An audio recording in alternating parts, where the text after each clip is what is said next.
আমরা মসজিদ কমিটি চাইছি একটা ভালো নামাজি লোকে একটা মসজিদ কমিটির মধ্যে আসুক। যারা নামাজি তাদেরকে মসজিদের কমিটি বানানো আমাদের কোনো আপত্তি নেই।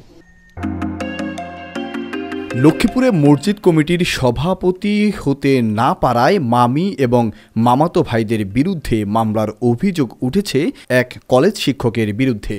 নিজ শিশু সন্তান নির্যাতনের অভিযোগের কথা উল্লেখ করে তিনি থানায় মামলা দায়ের করে। এই ঘটনার পর থেকেই গ্রেপ্তারের ভয়ে পালিয়ে বেড়াচ্ছে ভুক্তভোগীরা। গত 29 নভেম্বর পূর্ব নন্দনপুর গ্রামের হারিস মিয়া মুন্সিবাড়ি সংলগ্ন বাইতুন্নুর জামে মসজিদের কমিটি করাকে কেন্দ্র করে সভা অনুষ্ঠিত হয়। এ সময় সভাপতিকে কেন্দ্র করে মুসল্লিদের দুপক্ষের মধ্যে বাকবিতণ্ডার ঘটনা ঘটে। স্থানীয় মুরব্বীদের হস্তক্ষেপে তা সমাধানে গেলেও শিশু নির্যাতনের অভিযোগ এনে 3 জনের বিরুদ্ধে মামলা দায়ের করে সভাপতি প্রার্থী মোহাম্মদ সিরাজউদ্দিন মনির। এখন এই মামলার গ্রেপ্তার এড়াতে পালিয়ে বেড়াচ্ছে মামলায় অভিযুক্তরা। অভিযুক্ত পরিবারের দাবি পূর্ব শত্রুতার জেরেই তাদেরকে হয়রানি করার জন্য এই মামলা দায়ের করা হয়েছে। আমাদের সাথে তাদের সাথে একটু জমি জমা সংক্রান্ত আগ থেকেই একটু সমস্যা ছিল, তো সেটা আজ করতে পেরে আমি বুঝতে পারলাম যে আমার উপর যে কোনো সময় টার্গেট তারা করতে পারে, তারা আমাকে মারপিট করতে পারে। তো আমি এই জন্য নিজেকে সেভ করার জন্য আমি বাইরে হয়ে গেলাম এবং আমার সাথে একজন ভাই ছিল পাটারি বাড়ির নাসির ভাই, উনি সহ আমরা ঘরে চলে গিয়েছিলাম।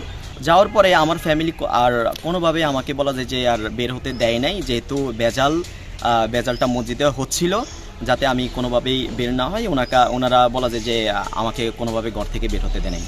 কিছুক্ষণ পরে আমি দেখি যে আমাদের আশেপাশের যে ঘর বাড়ি রয়েছে, আমাদের যে ঘরটা, হ্যাঁ, কয়েকজন লোক এসে ভাঙচুর করতেছে এবং আমার ভাই ভাঙচুর করছে। আমাদের আশেপাশের যে জানালা বা এগুলার গ্লাস পর্যন্ত তারা ভেঙে দিছে। পরবর্তীতে কিছুক্ষণ পরে আমরা রাতে শুনি যে আমার বিরুদ্ধে একটা মামলা করা হয়েছে, এফআইআর করা হয়েছে যে আমি নাকি একটা শিশুকে গলা টিপে হত্যা করার চেষ্টা করেছি, ইভেন আমি নাকি এলাকার মধ্যে নাকি মাদক ব্যবসা করি, এরকম বলে একটা মিথ্যে মামলা করা হয়েছে। আসলে আমি কোনো কিছুই জানি না। ইভেন যখন বেজালটা হয়েছিল, মূল বেজালটা হাতাহাতি মারামারি হয়েছিল, সেই সময় আমি ছিলাম না। আবার যখন আমাদের ঘর বাড়ি ভাঙচুর করেছে, আমি ভয়ে ঘর থেকে বের হতে পারি নাই। তার কারণ হলো তারা আমাকে মারার হুমকি দুমকি বিভিন্ন রকম দিচ্ছে, আমাকে ফেলে সেদিন মেরেই ফেলতো বলা যায়। 20 জন 40 জন মানুষ আছে মসজিদ, এই মনি প্রফেসরে আনি সেখানে গন্ডলে বহে সেখানে, কিন্তু সেখানে না হই শেষ হেরা বাইর দিকে টানিয়ে আনি আর হোলারে মাইছে কই আসলে মিথ্যা বানোয়ার, একবারে মিথ্যা বানোয়ার। হেদেরকে আমি লালন পালন করছি, লেখাপড়া করাইছি, তারপরে না হেরা গেছে। আদর রাসেল ওরা হুন্ডা ভাঙচুর, ওদের হাতে লাঠি ছিল, লাঠি আর কি ছিল, হ্যাঁ। তাই আমরা দেখে চিল্লাচিল্লি করছি, আমি তো চিল্লাই উঠছি আমরা বাড়িতে ঢুকছেন কেন, বের হয়ে যান।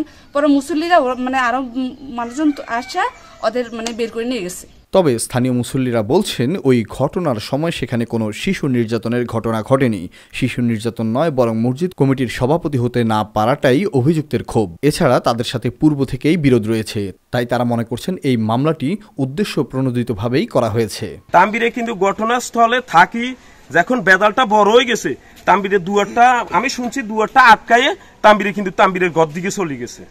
তাম্বিরে বেদাল মুক্ত থাকতে চাইছিল। তাদের বাচ্চা মারছে না মারছে এগুলো জানি না, দেখিয়ে নাই। আমি তাকে ঘরে দিয়েছি, আমি নিজে নিয়ে এখান থেকে। মারামারি যে বিষয়টা হচ্ছে, এটা এলাকার আমরা তো সমান দেখি নাই, এলাকার মানুষের মুখ থেকে শুনছি যে এটা আসলে মিথ্যা বানোয়াট, এবং ওখানে উপস্থিত যারা ছিল তারাই বলছে যে তাম্বিরকে কোনো আক্রমণ করে নাই। যেখানে একটা লোক দেখে নাই যে ওনার ছেলেরে মারছে, সেখানে কি বাজে ওরা বলতেছে যে আমার ছেলের মারছে, আমার ভাই মাথা কাজ করে না।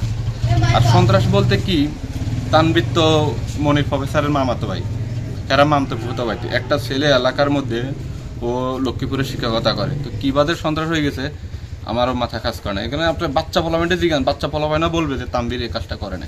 আমাদের এলাকার মুরব্বী তানবীরকে ধরে নিয়ে আমাদের বাড়িতে দিয়ে আসছে।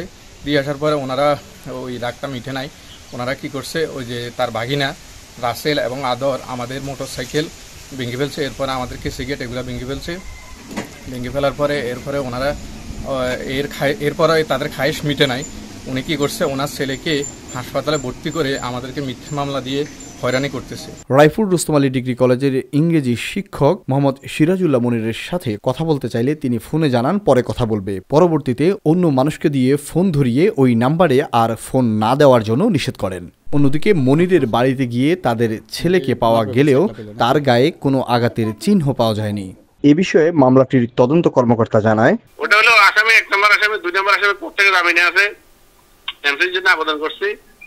এমসি পাওয়ার পর আমরা যেটুকু সিদ্ধান্ত নেওয়ার বা